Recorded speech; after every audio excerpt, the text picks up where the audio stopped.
This is History in Your Backyard. I'm Arch Astolfi, continuing to bring you visits to historic places in Danvers. Today, instead of visiting an historic place, we take an excursion into the life of an illustrious Danvers citizen who played an enormously important role in the town's history, the late Charles Sutherland Tapley. Our guest today is Richard Zollo, retired English professor, one of the town's historians, and author. Dick knew Charles well, not only as an historian and author, but also as a person. Dick, first about the Tapley family. Who were the Tapleys, and how were they important to Danvers and its history? The Tapleys were an old English family who first came to America in 1666. There was a Gilbert Tapley, who was a progenitor of all of the Tapleys that we know in Danvers. He settled in Salem Willows. But his great-grandson, another Gilbert, came to Danvers after marrying a Putnam girl and bought up most of the land that we know today as Tapleyville. It was his sons, Gilbert and Pearlie, who started a carpet factory in Tapleyville. At that time, it was just Tapley's farm. In order to get workers in order to get weavers for the factory, Gilbert went to Britain, and he got a number of English and Scottish weavers to come to America on the promise that he would provide them housing. So his brother Pearlie became a house mover. They moved all kinds of structures into the area, including a church steeple, to house these people. Around the factory and the new homes, a few other businesses came in, like grocery stores and a church, and Tapley's farm became Tapley's village, and finally Tapleyville. Most of the Tapleys went into business rather than into the professions. Probably the most illustrious Tapley that we are familiar with before Charles was his cousin Harriet Sylvester Tapley, who was a town historian, and her chronicles of Danvers amount to really the first and only, probably, history of Danvers. And how did Charles fit into this? Well, Charles was very well educated. He went to, for a while, to St. George's School in Newport, Rhode Island. He went to Danvers High School. He went to Dartmouth. All his life he was a very wide reader, but in narrow fields, in biography, autobiography, and history. And I think through the tutelage of Harriet, he also became a writer of historical subjects. 3 of his books I have here with me. The first is the first one that he did in 1930. It's Rebecca Nurse, Saint but Witch Victim. And it's one of the first individual studies of one of the witchcraft victims. In order to do the research for this, he even went to England. And so he begins with a description of the village from which Rebecca Nurse came. Alfred Hutchinson, who's another town historian, remembers that when Charles taught Sunday school at the First Church, he was the first one, Charles was the first one that Alfred ever remembered telling them the history of the witchcraft episode, which of course happened around the First Church, which was the Salem Village Church. The second book that Charles wrote was From Muddy Boo to Blind Hole.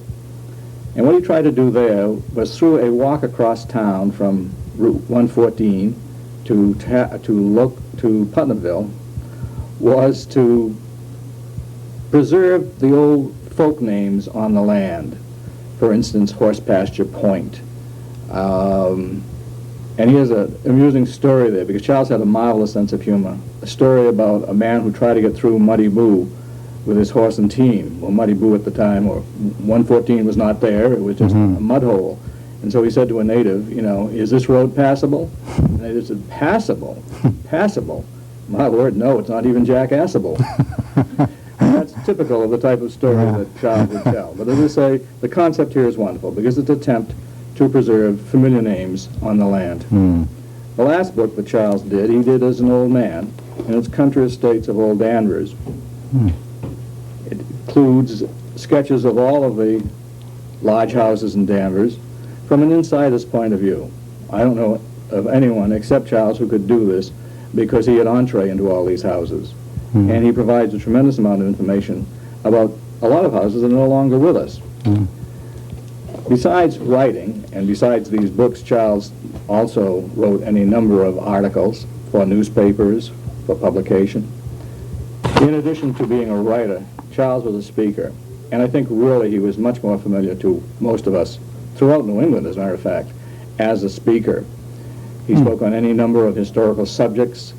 He rehearsed his talks. Now, I know he rehearsed the talks. Everyone thinks he spoke extemporaneously, but in having inherited his house, I found a number of notebooks in which he had all of his material written down, because he was going to give these talks more than one time, and he had to refresh his memory.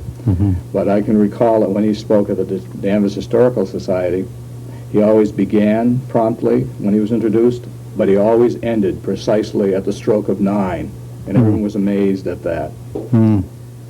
So he was a speaker and a writer, and he also was a preservationist. I don't think we'd have Glen Magna today if it hadn't been for Charles. William Crowninshield Endicott the Younger was a personal friend of Charles, and Charles spent a good deal of time at Glen Magna. But when it came on the market, available to the town of Danvers, the Historical Society really didn't have anywhere near the amount of purchase money that was needed to get the central 11 acres. And Charles was in charge then of soliciting funds from his wealthy friends. I don't know how successful he was, but I do know for the next 7 years, if it hadn't been for Charles's contributions, we would not have Glen Magna today, the beautiful estate that it is. So he was many things, but I think above all, he was a man people respected, and he was simply a model. As he grew older, he knew everyone in town. He knew their families because he had asked them questions or he had read about the families. He had a code of conduct that people aren't used to having today. He had a tremendous amount of integrity. He never violated his integrity, no matter what was involved, and people respected that. He had an old-fashioned way of speaking, and so they began to regard him as the last great Victorian gentleman. And gentleman he was. And he loved to have people into his house to show them around.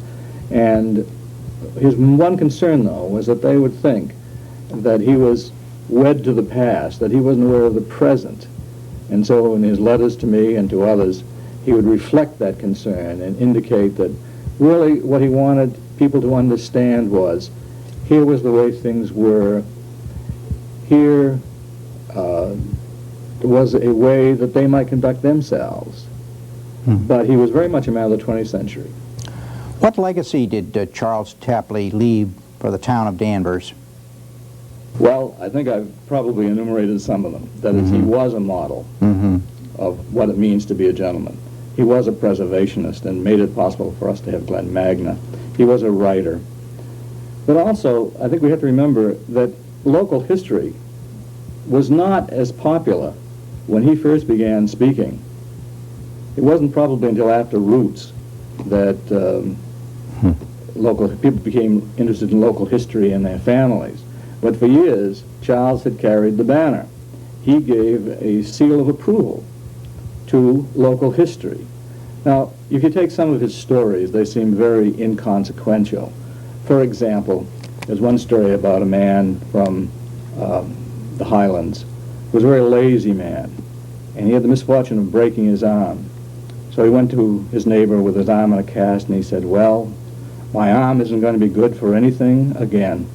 And the neighbor said, well, it wasn't any good for anything before. That gets into a little bit about New England work ethic, you see. Yes. So that there's a point to some of these stories. Yes. And he had a friend, a lot of your viewers are going to remember, is Lucy Mudge, who was a very bright but a very eccentric woman. Now, for years, Charles was chairman of the town Republican Club, but Lucy was a Democrat, and a staunch Democrat. So Charles saw her one day, and he said, Lucy, I want to congratulate you on the faithfulness you have in going to the polls. No matter what the weather is, you always go. And she said, well, Charles, you have to remember that my mother fought for women's right to vote. And she always said to me, you must vote, Lucy, in every election. And she says, I have, and I would vote in every election, even if it was for elephants. Well, Charles said, "Lucy, you haven't voted for too many elephants, have you?" She said, "No, come to think of it, I think I voted for a lot of jackasses." So Yes. the stories are funny, but they also have a reflection on what Danvers people were like, some of their values. And so I think his legacy is really going to continue for a long time. Thank you very much, Richard Zollo, retired professor, historian, and author. Thank you, Arch. Today we have taken a short but fascinating trip into the life of one of Danvers' most admired citizens, the late Charles Tapley. Here at the Danvers Archival Center at the Peabody Institute Library, the Danvers Historical Society, as part of its 100th anniversary celebration, has assembled an exhibit on the life of Charles Tapley. It includes many interesting photos, documents, and artifacts. You can visit the exhibit on Mondays from 1 to 7:30 p.m. and on Wednesdays and Thursdays from 9 to 12 and from 1 to 5. Come and enjoy an extension of today's trip into this chapter of History in Your Backyard. I'm Arch Astolfi for Danvers Diary.